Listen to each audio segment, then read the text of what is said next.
बिस्मिल्लाहिर्रहमानिर्रहीम अस्सलाम वालेकुम। तो आज हमने पहला लेक्चर नंबर 1 और 2 fall of USSR and collapse of USSR पे मैंने कंप्लीट कर दिया है। पहले मैंने 3 पॉइंट डिस्कस किए थे, 3 पॉइंट्स कि कैसे वजह बनी और यूएसएसआर के टूटने की। और अगले नेक्स्ट में मैंने 3 जो सेकंड लेक्चर था उसमें मैंने अफगान वार को डिस्कस किया। उसके बाद जो थे जो स्पेस रेस, आर्म्स रेस, तो ये सारे पॉइंट्स मैंने डिस्कस किए। तो आज जो लेक्चर नंबर 3 है इसमें 2 पॉलिसीज डिस्कस करनी है जिनकी वजह से यूएसएसआर टूटा। यानी ये टोटल मिलाएंगे सारे लेक्चर्स को तो ये 10-12 पॉइंट्स बन जाएंगे। तो आज हमने सिर्फ 2 पॉइंट डिस्कस करने हैं। देखें कि एक ये बंदा मिखाइल गोर्बाचेव, ये आपने नाम याद रखना है, MIKHAL, मिखाइल गोर्बाचेव। ये देखें MIKHAIL GORBACHEV, मिखाइल गोर्बाचेव। ठीक है, इसके बारे में आप थोड़ी एक स्टेटमेंट देख लें। Mikhail Gorbachev became the general secretary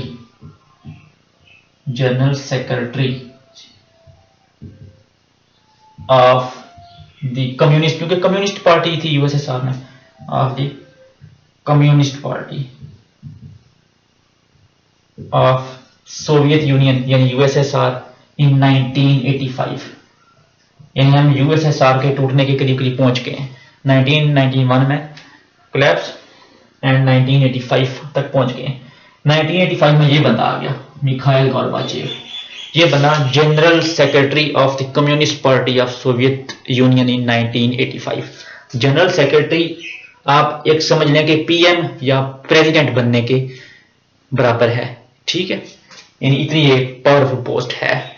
इस बंदे ने वैसे तो इसने बेहतरी लाने के लिए यूएसएसआर की उसने देखी इकोनॉमी डाउन जा रही है, सारे मसले मसाइल उसने देखे कि कैसे दूसरे जो सब नेशनल सोवियट्स हैं, जो उसकी बाकी स्टेट्स हैं, उसमें से आज़ादी की आवाज़ें उठना शुरू हो गई हैं।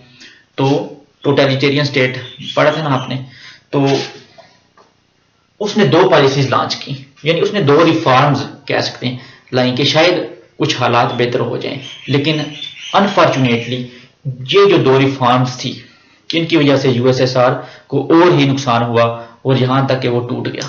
तो 2 इस बंदे ने क्या पॉलिसीज, ये बंदा क्या पॉलिसीज लाया?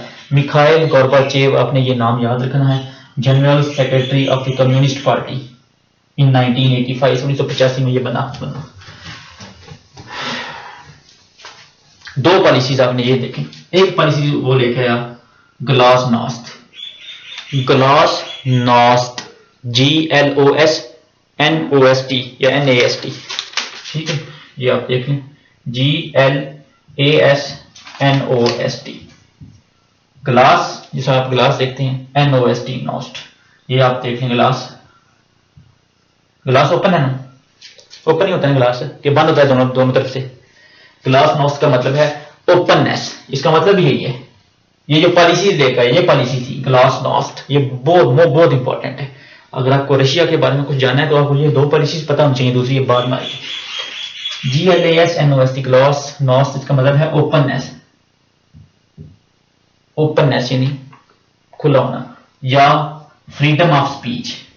हाँ जी, फ्रीडम ऑफ स्पीच, यानी इस बंदे ने ये पॉलिसी लाकर मीडिया को आजाद कर दिया। Freedom of speech, freedom of expression, कोई आपको पूछने वाला नहीं है। ठीक, अब इसको देखते हैं हुआ क्या। Easing of media censorship.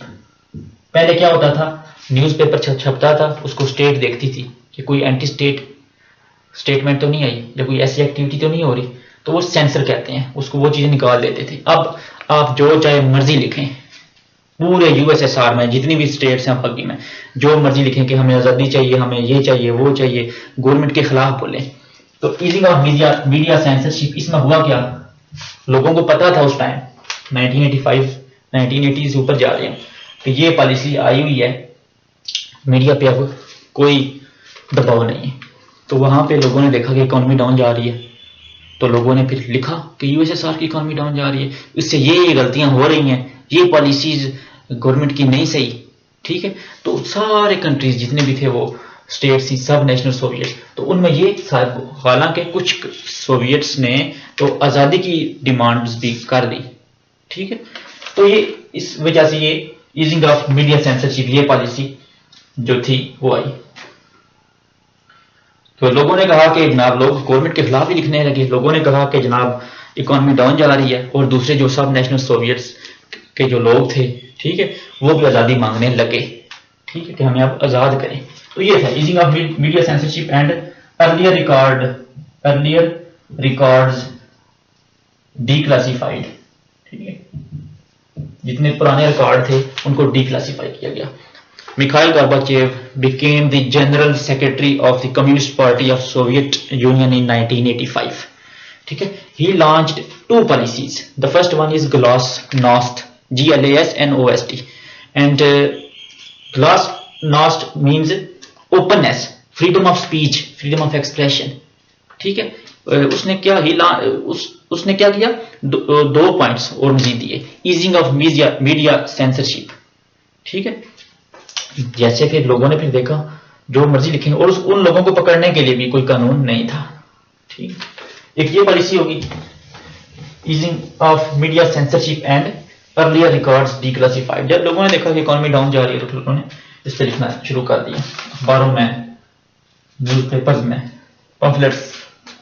अब सेकंड वन इज पेरिस, PERES, पेरिस, TROIKA,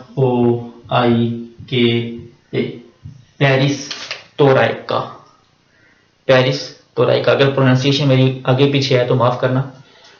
PERES, क्योंकि यार मेन मकसद होता है समझना, कॉन्सेप्ट आ जाए, बाकी तो फिर मुस्लिम सारी यार चलते ही रहते हैं। PERES TROIK, पेरिस तोराइका, पेरिस तोराइका, ये एक दूसरी पॉलिसी थी। इसमें इसका मतलब था रीस्ट्रक्चरिंग,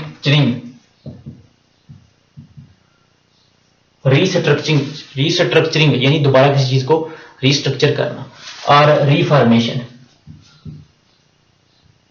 जिस तरह ग्लासनोस्ट का मतलब था ओपननेस, फ्रीडम ऑफ स्पीच, इसका मतलब था रीस्ट्रक्चरिंग, रिफॉर्मेशन। किस चीज की यार रिस्ट्रक्चरिंग, किस चीज की रिफॉर्मेशन?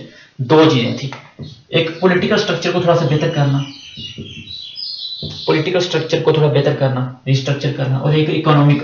हाँ जी, अब इससे पता चलता है कि वो कोई काम खराब नहीं कर रहा था। लोग समझते थे कि मिखाइल गोर्बाचेव ने पॉलिसी ला के और काम बराबर कर दिया है, लेकिन जब इकोनॉमिक स्ट्रक्चर उसने देखा कि डाउन जा रहा है तो उसने इसके लिए बेहतरी करने की कोशिश की, लेकिन अनफॉर्चुनेटली ये भी उसके अपोजिट ही गई चीजें, political and economic.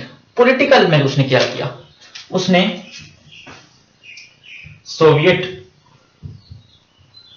Political structure में इलेक्शंस एक रिफॉर्म लेके आया। पहले क्या होता था कि सोवियट्स होती थी, एक ही बंदा होता था कम्युनिस्ट पार्टी का, अब उसी को वोट डालना है ना, उसी नहीं बनना है। अब ये कह है कि कम्युनिस्ट पार्टी सेम ही रहेगी, लेकिन बंदे दो आ जाएंगे, आपके पास एक चॉइस होगी, दो नहीं, दो से ज्यादा भी हो सकते हैं। यानी कम्युनिस्ट पार्टी का मुझे फर्ज करो मैंने टिकट लेना है, जैसे मैंने पीटीआई का टिकट लेना है, और इमरान खान ने पीटीआई का टिकट 5 बंदे हैं उनको देना है, तो इमरान खान कहेगा कि 5 बंदे पहले अवाम से अपनी राय लेके आए, लोगों से, यूनियन काउंसिल से, कि ये 5 बंदों में से कौन सा बेस्ट है जिसे मैं टिकट दूं। तो जिसके हक में लोग ज्यादा वोट डालेंगे उसको फिर पार्टी का टिकट मिल जाएगा। ऐसे ही कम्युनिस्ट पार्टी में जाने के लिए या उसका एक मेंबर बनने के लिए उसमें बंदे ज्यादा कर दिए गए। पहले एक ही बंदा होता था और उसी को वोट डालनी थी आपने, और किसी को डाल नहीं सकते, तो फिर जाहिर बात उसने जीतना था। तो ये इलेक्शन रिफॉर्म्स लेके आया, ठीक है, 2 3 4 बंदे 5 बंदे कंपीट कर सकते हैं, लेकिन पार्टी सेम ही है, ये याद रखना है आपने। इकोनॉमिक स्ट्रक्चर में बड़ा खतरनाक काम हुआ।